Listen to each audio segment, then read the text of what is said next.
हम लोग पढ़ेंगे क्लास 10 का फिजिक्स। क्लास 10 का फिजिक्स पढ़ेंगे, वो भी क्लास 10 का फिजिक्स जो है फर्स्ट चैप्टर को पढ़ेंगे।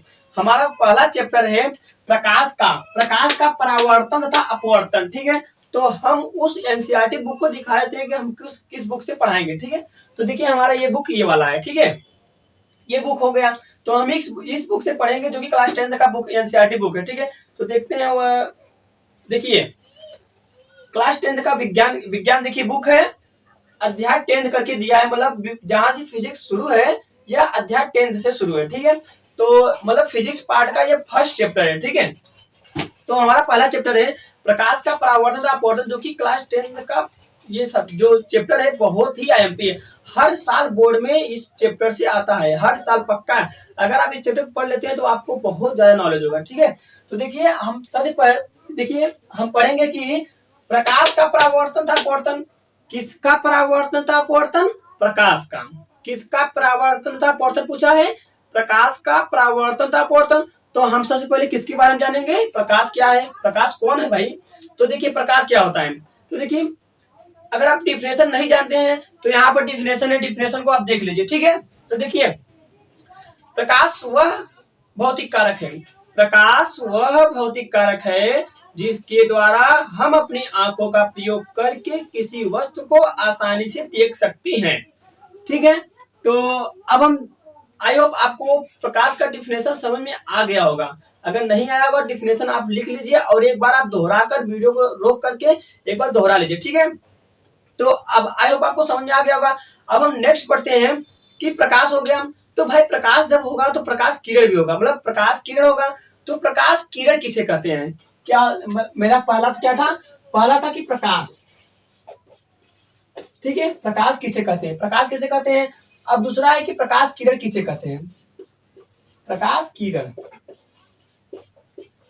ठीक है, क्या है, प्रकाश किरण किसे कहते हैं। तो इसका भी डिफिनेशन बहुत सरल है, एक ही दिशा में, मतलब एक ही दिशा में जाने वाली किरणों के समूह को प्रकाश किरण कहते हैं। एक ही दिशा में जाने वाली किरणों के समूह को प्रकाश का किरण कहते हैं। ठीक है, तो अब देखिए प्रकाश किरण समझ आ गया।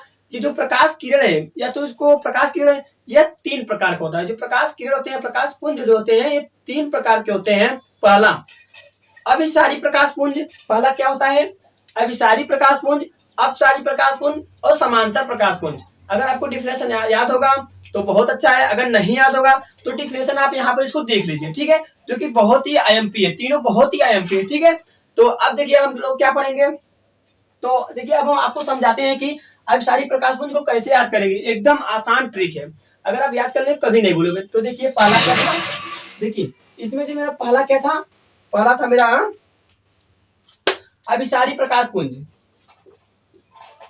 अभिसारी प्रकाश पुंज। ठीक है, तो देखिए अभिसारी प्रकाश पुंज किसे कहते हैं। तो देखिए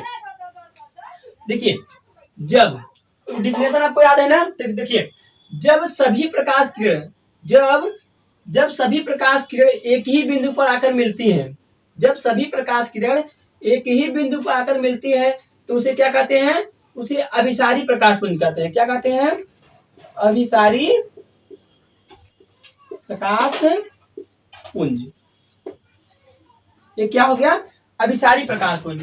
अब हमारा सेकेंड वाला क्या है, सेकेंड वाला है कि अपसारी प्रकाश पुंज।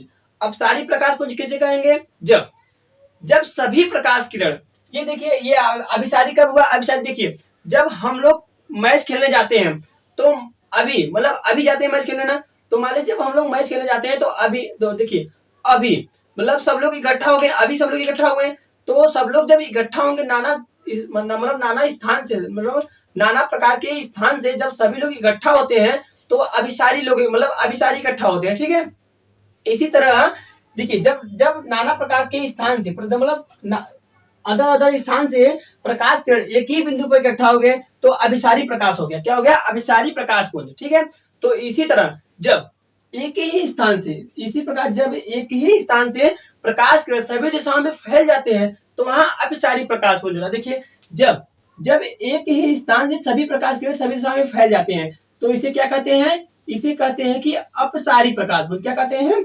अपसारी प्रकाश पुंज, प्रकाश पुंज। ठीक है। अब हमारा तीसरा क्या है? तीसरा है कि समांतर प्रकाश पुंज किसे कहते हैं? यह भी बहुत सरल है। ये तीनों जो तीनों है बहुत ही आईएमपी है, बोर्ड में हर साल आता है, पक्का आता है। ठीक है। इन तीनों में से कोई पूछ लेता है कि अभिसारी प्रकाश पुंज क्या होता है, अपसारी प्रकाश पुंज क्या, समांतर प्रकाश पुंज क्या होता है, या तो प्रकाश पुंज कितने प्रकार के होते हैं, बहुत ही आईएमपी है। ठीक है। आप इसको पक्का याद कर लीजिए, कुछ याद करिए चल, लेकिन इन तीनों को आप पक्का याद कर लीजिए। ठीक है। तो देखिए हम तीसरा भी देख लेते हैं। तीसरा वाला क्या है? समांतर प्रकाश पुंज। ठीक है। तो समांतर प्रकाश पुंज को भी देख लेते हैं, समांतर प्रकाश पुंज को भी देख लेते। देखिए जब डिफिनेशन आपको याद है ना, अभी याद कर लिए होगे, याद नहीं कर लिए तो आप वीडियो को रोक करके डिफिनेशन पर याद कर लीजिए। ठीक है। तो देखिए समांतर प्रकाश पुंज किसे कहते हैं? बहुत ही आसान है। देखिए जब जब सभी प्रकाश किरण, देखिए जब सभी प्रकाश किरण एक दूसरे के समांतर हो। देखिए मान लीजिए ये प्रकाश किरण हो गया, 2 हो गया, 3 हो गया, 4 हो गया, 5 हो गया। ठीक है। ये सभी प्रकाश की किरण है। ठीक है। ये सभी क्या है? प्रकाश किरण है। और सभी प्रकाश किरण क्या है? एक दूसरे के समांतर है। तो इसे क्या कहेंगे? समांतर प्रकाश पुंज। मतलब प्रकाश पुंज मतलब मैंने क्या बताया आपको, काफी डाउट होगा कि पुंज मतलब क्या होता है। पुंज मतलब समूह होता है। ठीक है। तो देखिए जब सभी प्रकाश की किरण, ये सभी प्रकाश किरण हो गए और क्या है? एक दूसरे के समांतर है, तो क्या हो गया? समांतर प्रकाश पुंज। ठीक है। तो आशा करते हैं आपको समांतर प्रकाश पुंज याद हो गया होगा। इन तीनों को प्रकाश किरण कितने प्रकार के होते हैं? 3 प्रकार के, अभिसारी, अपसारी और समांतर प्रकाश पुंज। ये तीनों बोर्ड में हर साल पक्का 2 नंबर का, 4 नंबर का, 2 नंबर का आता है। ठीक है। तो आप इन तीनों को याद कर लीजिए। अब हम पढ़ते हैं, मेरा मेन चैप्टर क्या था? प्रकाश का परावर्तन था, अपवर्तन। तो हम प्रकाश का परावर्तन क्या होता है सबसे पहले उसको जानते हैं कि प्रकाश का परावर्तन क्या होता है। ठीक है। तो देखिए अब हम लोग पढ़ते हैं प्रकाश का परावर्तन था, अपवर्तन। ठीक है। तो देखिए प्रकाश का परावर्तन किसे कहते हैं? ठीक है। तो हम सबसे पहले पढ़ेंगे प्रकाश का परावर्तन। तो हम प्रकाश के परावर्तन को पढ़ते हैं, जो कि बहुत ही आसान तरीके से पढ़ेंगे। ये तो पक्का बोर्ड में आता है, इस बार भी आएगा, पक्का आएगा। 2 नंबर क्या 4 नंबर का पक्का आएगा, क्योंकि बहुत ही आईएमपी है ये क्वेश्चन। जो ये चैप्टर जो होता है ना, बहुत ही आईएमपी है भाई, बहुत ही आईएमपी। ठीक है। तो देखिए बहुत ही आसान तरीके से बताऊंगा, अगर आप वीडियो में बने रहेंगे तो वीडियो को थोड़ा सा भी स्किप न करिए। देखिए प्रकाश का परावर्तन किसे कहते हैं? डिफिनेशन याद करने का बहुत ही आसान। देखिए मान लीजिए ये कोई कांच का समतल टुकड़ा हो गया, क्या होगा? ये मान लीजिए क्या है? कांच, जो कि समतल कांच है। ठीक है। ये क्या है? एक समतल कांच हो गया।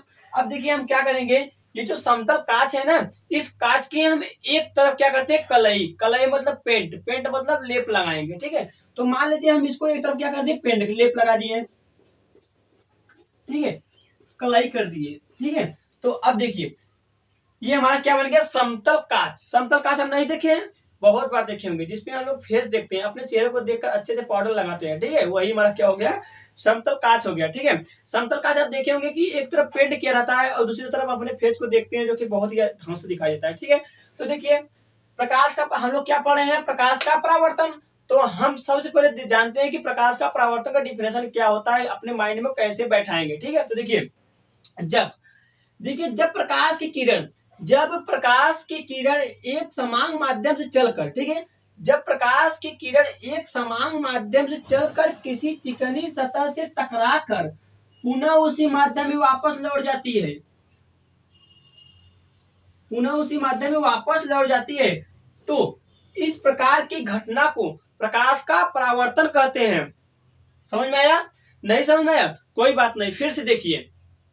देखिए जब प्रकाश की किरण एक समान माध्यम से चलकर किसी चिकनी सतह से टकराकर, ये चिकना सतह है ना, किसी चिकनी सतह से टकराकर पुनः उसी माध्यम में वापस लौट जाती है, तो इस प्रकार की घटना को प्रकाश का परावर्तन कहते हैं। ठीक है। आई होप आपको समझ में आ गया होगा। ठीक है। अगर नहीं आया होगा तो प्लीज आप 2-4 बार करके इसको याद करें, जो कि क्लास 10 में बहुत ही आईएमपी है। ठीक है। तो अब देखिए जो प्रकाश का परावर्तन होता है इसके 2 नियम होते हैं। कितने नियम होते हैं? प्रकाश के परावर्तन के 2 नियम होते हैं। फर्स्ट नियम क्या है कि, तो सबसे पहले हम देखिए इसमें एक अभिलंब होता है। तो देखिए अभिलंब, ये देखिए हमारा क्या हो गया? तो इसका हम डिफिनेशन जानते हैं, जो किरण आया, जो किरण गया। ठीक है। और एक यहाँ पर अभिलंब होता है। ठीक है। मान लीजिए इसके बीच कोई कोण है। ठीक है। क्या है? कोण है। अब हम इस पर एक अभिलंब खींचेंगे, क्या कहेंगे? अभिलंब। तो अभिलंब, देखिए अभिलंब, इसको, इन दोनों कोण को दो बराबर भागों में विभाजित कर दें, क्या खींचेंगे, अभिलंब। ठीक है, ये क्या है, लंब है। ठीक है, देखिए जो किरण चिकनी सतह की ओर आती है, मतलब जो किरण दर्पण की ओर, ठीक है, समतल दर्पण है, जो किरण चिकनी सतह की ओर आती है उसे आपतित किरण क्या कहते हैं, क्या कहते हैं, आपतित किरण।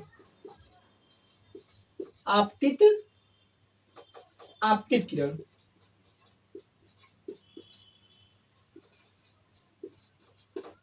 उसे क्या कहते हैं, आपतित किरण। जो किरण दर्पण की ओर समतल चिकनी सतह की ओर आती है उसे आपतित किरण कहते हैं, और जो टकरा कर पुनः उसी माध्यम में वापस लौट जाती है उसे क्या कहते हैं, परावर्तित। परावर्तित होती है ना, तो उसे क्या कहते हैं, परावर्तित किरण।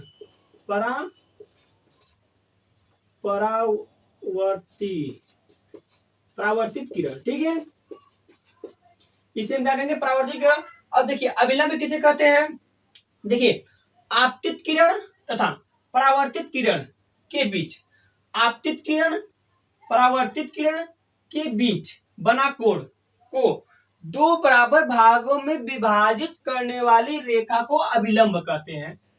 समझ आया, लंब की परिभाषा कैसे कहेंगे, अभिलंब। ये अभिलंब कैसे, अभिलंब की परिभाषा कैसे कहेंगे, अभिलंब कैसे याद करेंगे, देखिए आपतित किरण परावर्तित किरण के बीच बना कोण, ठीक है, आपतित किरण परावर्तित किरण के बीच बना कोण को दो बराबर भागों में विभाजित करने वाली रेखा को अभिलंब कहते हैं। ठीक है, तो आई होप आपको प्रकाश का परावर्तन डिफिनेशन समझ में आ गया होगा, जो कि क्लास 10 के लिए बहुत ही आईएमपी, मैं कितना बार बोलूं, बहुत ही आईएमपी है। ठीक है, अब देखिए प्रकाश की, जो प्रकाश का परावर्तन होता है इसके दो नियम होते हैं। ठीक है, प्रकाश के परावर्तन के दो नियम होते हैं। पहला नियम यह है कि यहाँ पर जो कोण अब बनेगा और यहाँ पर जो कोण अब बनेगा, इसको कोण आई से प्रदर्शित करते हैं, इसको कोण आर से। ठीक है, तो पहला नियम है प्रकाश का परावर्तन। प्रकाश का परावर्तन के दो नियम होते हैं, क्या है, प्रकाश का परावर्तन, ठीक है, प्रकाश के परावर्तन के दो नियम होते हैं। प्रकाश के परावर्तन के दो नियम होते हैं। ठीक है, पहला नियम हमारा यह है कि आपतित किरण तथा अभिलंब के बीच बना कोण आई, ठीक है, कोण आई बराबर कोण आर। ठीक है, कोण आई बराबर कोण आर। और सेकंड नियम क्या है मेरा, कि आपतित किरण परावर्तित किरण तथा अभिलंब तीनों एक ही तल में होते हैं। क्या होते हैं, देखिए आपतित किरण परावर्तित किरण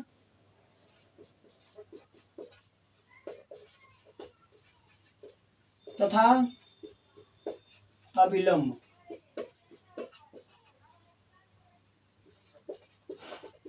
तीनों एक ही तल में होते हैं। ठीक है, ये जो होता है प्रकाश का परावर्तन के दो नियम होते हैं, जो कि बहुत ही आईएमपी है, बहुत ही आईएमपी है। कि पहला नियम क्या है, कोण आई बराबर कोण आर, और आपतित किरण परावर्तित किरण था अभिलंब तीनों एक ही तल में। देखिए आपतित किरण परावर्तित किरण था अभिलंब तीनों एक ही तल में है। अगर आप क्लास 10 में है तो आपके लिए ये, तो ये वीडियो आप देख लीजिए, ये वीडियो देख लीजिए, दोनों वीडियो आपके लिए बहुत ही आईएमपी है। ठीक है, तो अब मिलते हैं नेक्स्ट वीडियो में। अगर आप मेरे चैनल को सब्सक्राइब नहीं किए हैं तो प्लीज मेरे चैनल को आप सब्सक्राइब कर लीजिए, press the bell icon, video को लाइक करो, शेयर करो, कमेंट जरूर